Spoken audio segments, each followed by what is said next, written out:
The morning of April 17 began like any other spring Tuesday on the plains of Lancaster County, Pennsylvania.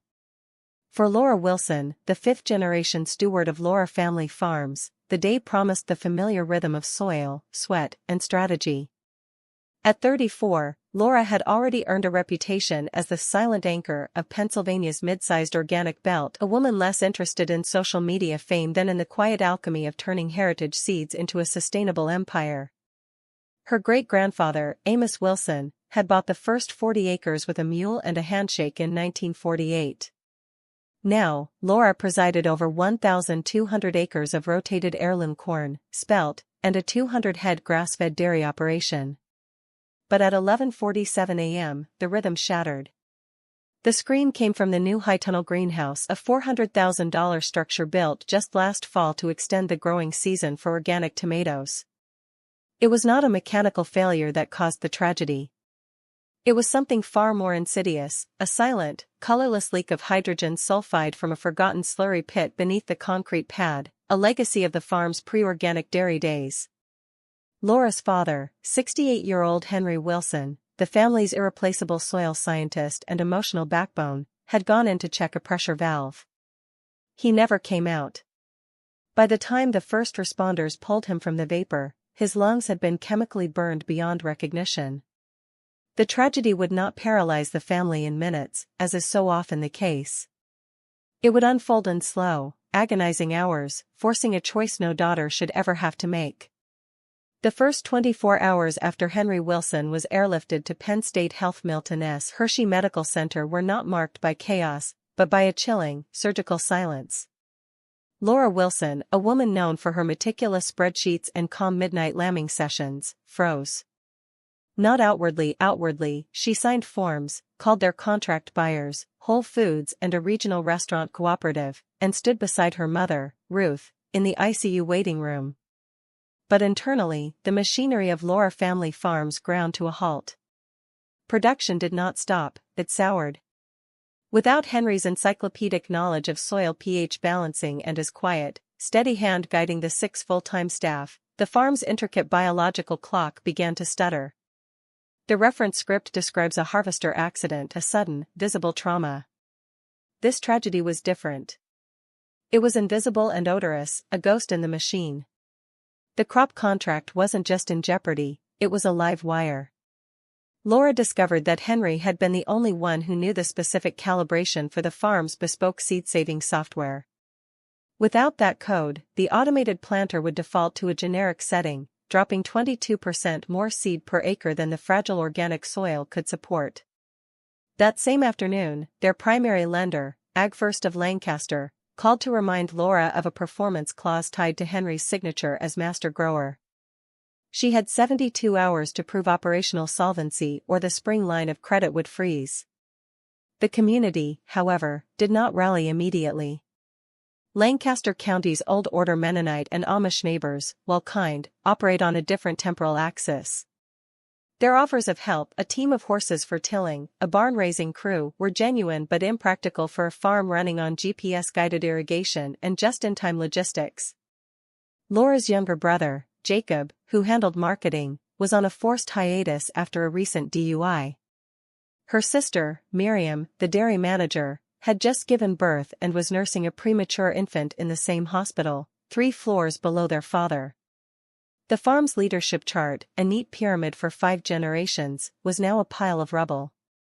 And it was at this moment, alone in the farm's 1820s Fieldstone office, that Laura Wilson finally broke down, not from grief, but from the weight of a terrible, logical realization.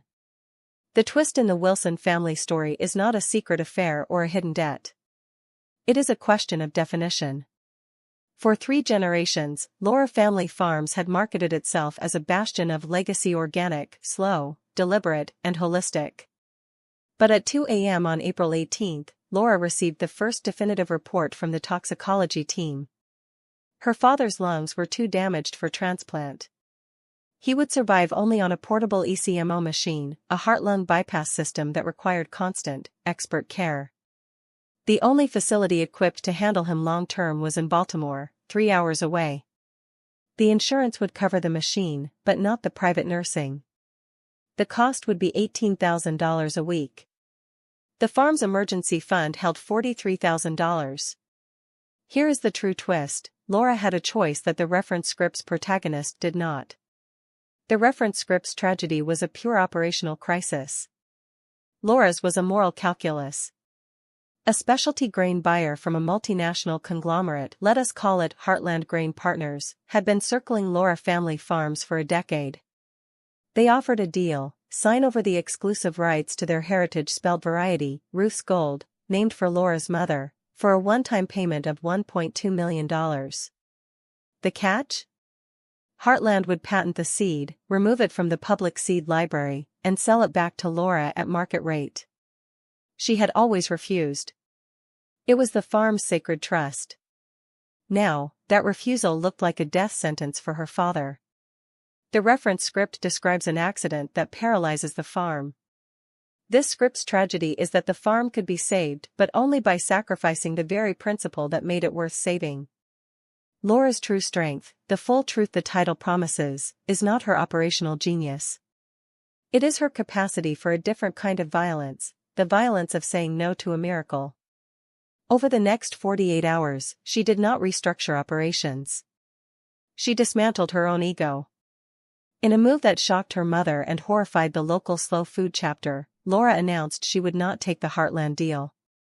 Instead, she would sell the family's original 40 acres, the founding plot her great-grandfather bought with the mule. The public reveal of Laura Wilson's true strength came not at a farm conference or in a glossy magazine profile. It came in the muddy parking lot of the Lancaster County Auction House on April 20th, as she stood beside a for sale sign hammered into the soil of the home pasture. The local agricultural community, which had initially held back, finally understood. She wasn't letting the farm die. She was cutting off a limb to save the body. By selling the historic homestead parcel for $850,000 to a young Amish couple, who would keep it in grass and horses, Laura raised enough to fund her father's care for a year, pay down the line of credit, and hire a temporary soil consultant. The heartbreaking tragedy is not the accident itself. It is the quiet burial of a dream. That autumn, when the first frost came, Laura Wilson did not harvest the Ruth's Gold spelt on the original 40 acres. She watched a team of Belgian draft horses pull a wagon across that land, belonging to someone else. The new owners, the Zook family, waved. Laura waved back. And then she walked to her remaining 1,160 acres, climbed into the cab of a 30-year-old refurbished tractor. She had sold the new one to pay the seed bill, and finished the harvest. Production had been down 31% that year. The contract with Whole Foods was renegotiated at a lower tier. The farm's 5-generation continuity was broken. And yet, in December, when Henry Wilson was well enough to come home still on oxygen, still weak, but alive, Laura drove him past the old property. He wept. But he also pointed to a new sign the Zooks had erected, Zook Family Farms, honoring the Wilson legacy. Laura had insisted on that clause in the sale. Her true strength, the revelation the title demands, is that she redefined survival. The reference script ends with the farm reborn as a comprehensive multifunctional model. Laura Family Farms ended 2024 as a smaller, poorer, less technologically advanced operation. But it was authentic. Laura had not saved the business by becoming harder or smarter. She had saved her family by becoming smaller, more vulnerable, and more radically honest. She started a monthly farmers' grief circle at the local firehouse, and 40 people showed up. Her new YouTube channel, The Broken Plow, does not feature gleaming machinery or yield data. It features Laura sitting on her porch, crying, and then explaining how to test soil for hydrogen sulfide. The sources are original: the land, the loss, and the unglamorous, heartbreaking choice to remain real. This is the true, original tragedy of Laura Wilson. She did not rise from the ashes. She learned to live among them.